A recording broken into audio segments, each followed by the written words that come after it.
I think it's especially crucial this year, in part because we have seen, and it's partly thanks to Sky, which has been in the vanguard of trying to mainstream public awareness about the issues surrounding ocean health and the deterioration of ocean health over the past decades.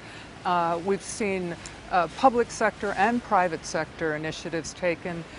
The EU, the G7 coming up, and Canada is going to have place special emphasis on this. So there is a momentum. I even saw a billboard on the way into London today. Amongst all of those advertising makeups and movies and all the rest of it, here was one advocating awareness about the importance of getting plastics out of the ocean and out of our daily use in life. And so there is a momentum that has begun to develop. This Ocean Day is going to take place and be able to perhaps accelerate that momentum to some extent. People will say, you're the Queen of Jordan, you have a coastline in a huge country of about 40 kilometres or something, yeah. A tiny coastline. Why are you getting involved in oceans? Why are you an ocean elder? I've been connected to oceans since my early childhood, growing up on the Pacific Ocean, and to today, and my sustainable development work in Jordan, the Middle East, and beyond, which is focused on human security, refugees, conflict recovery in various regions, including ours, and the eradication of poverty. As an ocean elder, I'm emphasizing the connection between human security and ocean health. It's a connection that's often overlooked, and it's critical that people understand that our health as a species relies upon the health of the oceans. And that's so important, isn't it, given that the vast majority of the world's population don't live beside oceans, don't see the oceans? Well, the vast majority of the world's population actually, well, maybe not the vast majority, live within 62 kilometers of the oceans. And billions of people rely on marine life for their source of protein. Hundreds of millions rely on the oceans for their livelihoods, for their food, for their security. We rely on our ocean habitats, mangroves, coral reefs, and other wetlands and barrier islands for our protection from storm surges. Let's push on into that cause and effect, the crossover, the effect on human populations, as we say, human populations who don't necessarily rely, they think, on the oceans. In actual fact, they do. All of humanity does, because of some of the issues you're talking about. But also because every breath we take, every drop of water we drink is connected to ocean health. But what you've already talked about almost gives us cause to despair. There seems to be so much going wrong with the oceans, from the plastics we've talked about, and that statistic that there'll soon be more plastic in the sea than there are fish, particularly with declining fish stocks. Then we get things like acidification, sea level rising, heating up of the oceans, the list goes on. Is there any reason to hope? There is, I think, hope if everybody can maintain a commitment, the average person, to become more aware of how much plastic is a part of your daily life. And we're seeing conflict arise. You think that's already occurring? Some of the major conflicts that are occurring in the world are as a result of this? There are so many conflicts.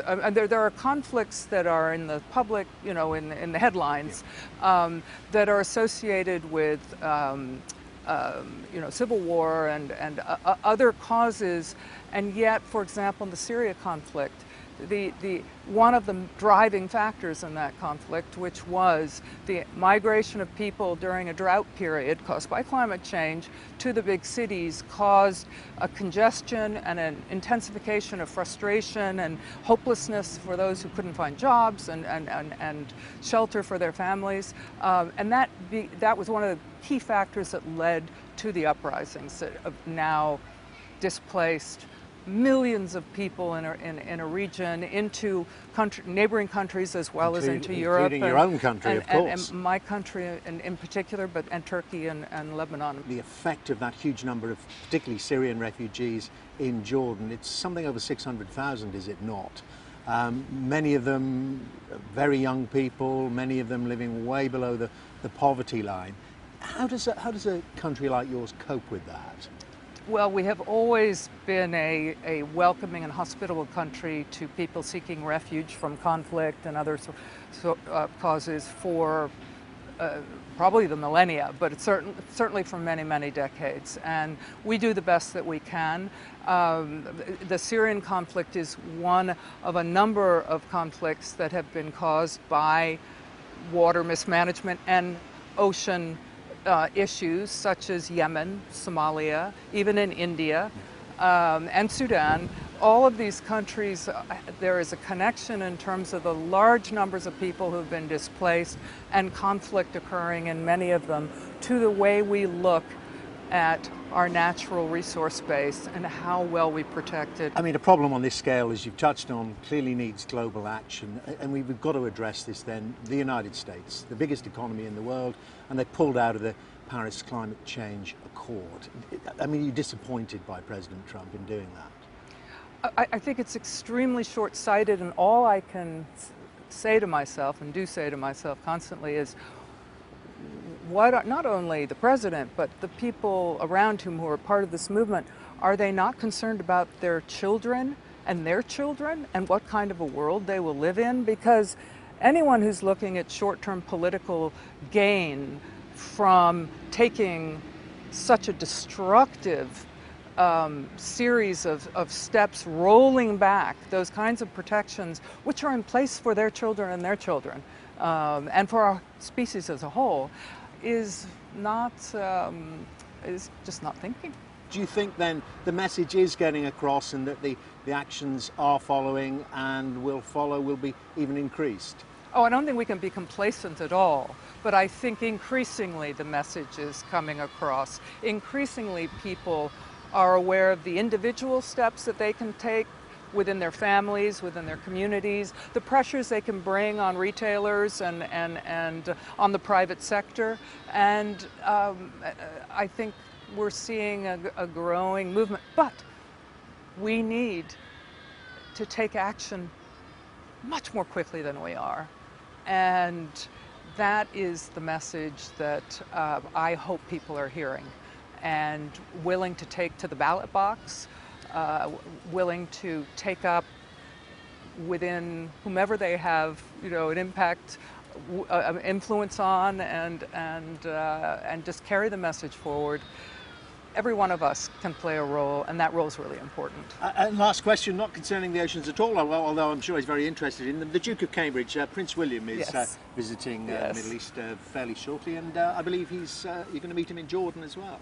I won't be seeing him in Jordan, but I hope he'll have a very fulfilling and happy and interesting visit there. Our region is in the throes of what I hope is a very messy transition to something better ultimately, God willing, but